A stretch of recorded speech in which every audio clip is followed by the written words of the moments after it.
The fluorescent lights of Mercy General Hospital buzzed overhead like dying insects, casting harsh shadows across the sterile waiting room where Marcus Williams pushed his mop bucket, with the same gentle precision he used to braid his 7-year-old daughter's hair each morning. 23 years old, broad shoulders bent from countless nights spent scrubbing floors after Lily fell asleep.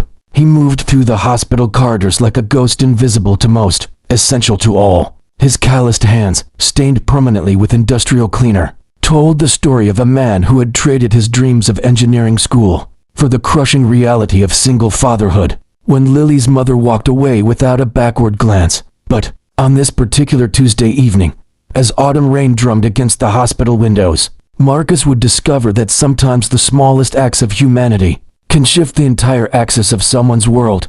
The pediatric wing was unusually quiet when Marcus heard it, a sound that pierced through his practiced indifference like glass. Somewhere beyond the reception desk, a child was crying with the raw, desperate intensity that only comes from true terror. Not the manufactured tears of a scraped knee or a denied candy bar, but the soul-deep sobbing of someone whose world was crumbling. That Marcus paused, his mop dripping onto the freshly cleaned floor. 3 years of working night shifts had taught him to mind his own business, to clean around the drama and dysfunction that filled these halls. But this cry was different.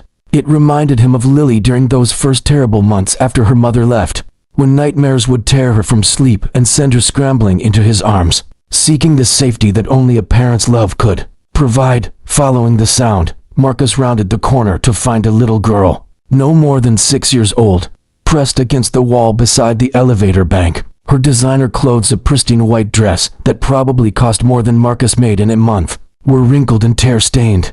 Her dark hair fell in perfect ringlets around a face streaked with mascara, and her small hands shook as she pressed them against her ears, trying to block out whatever demons were chasing her through this sterile maze. The waiting area was empty except for a woman in an expensive business suit, her phone pressed to her ear as she paced near the windows. She was speaking in rapid, heated tones about stock prices and board meetings, seemingly oblivious to the child's distress just 20 feet away.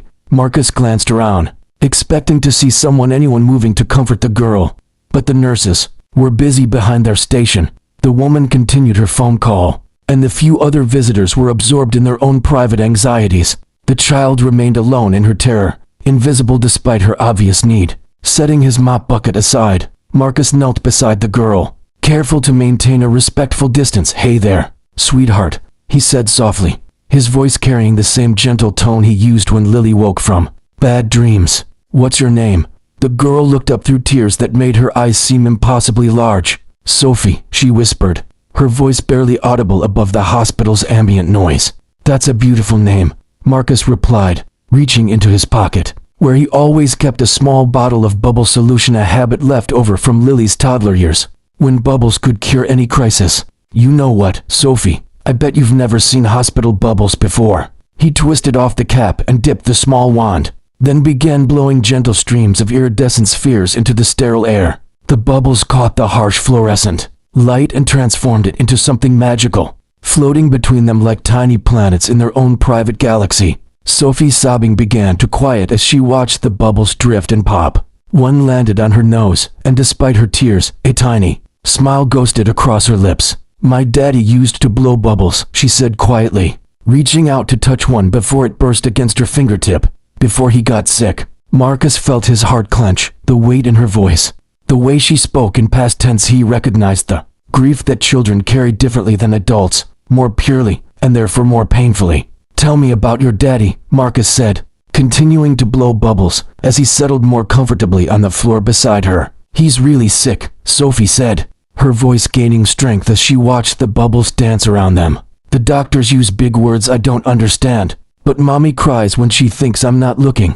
She's been on the phone all day with work people, and I know she's scared too, but she won't talk to me about it." Marcus glanced toward the woman on the phone, understanding now flooding through him.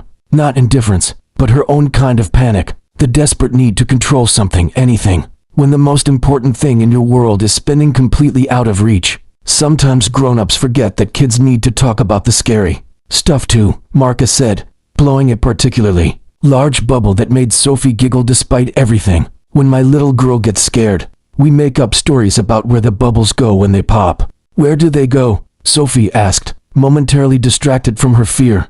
Well, Marcus said, his voice taking on the storytelling cadence that never failed to captivate Lily. Some people think they just disappear, but I think they float up to a special place where all the wishes live. Every time you make a wish on a bubble before it pops, it carries that wish up to the wish keepers. Sophie's eyes widened. Really? Want to try it for the next 20 minutes?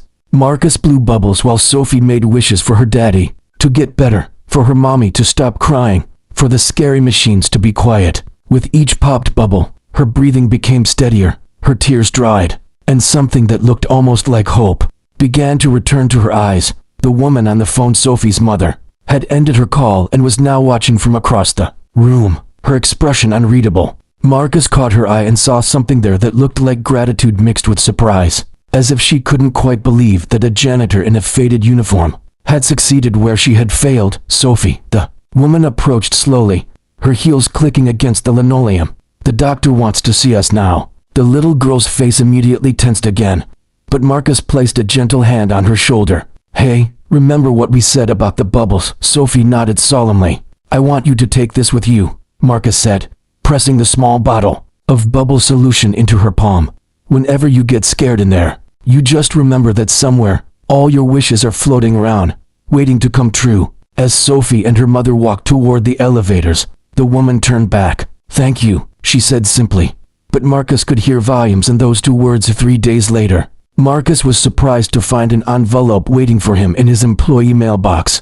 Inside was a check that made his hands shake. Enough money to pay off his student loans, catch up on rent, and maybe even start that college fund for Lily he'd been dreaming about. But it was the note that brought tears to his eyes. Dear Marcus, Sophie's surgery was successful. When she woke up, the first thing she asked for was her bubbles. The doctor said her positive attitude throughout the procedure was remarkable. They'd never seen a child so calm and hopeful during such a difficult time. You gave my daughter something I couldn't, the belief that magic still exists in dark places. I've been so focused on managing the crisis that I forgot to simply be present for her fear. You showed me what real strength looks like, not in boardrooms or bank accounts, but in the willingness to kneel beside a scared child and blow bubbles until the world makes sense. Again, I've established a scholarship fund in your name at the local community college.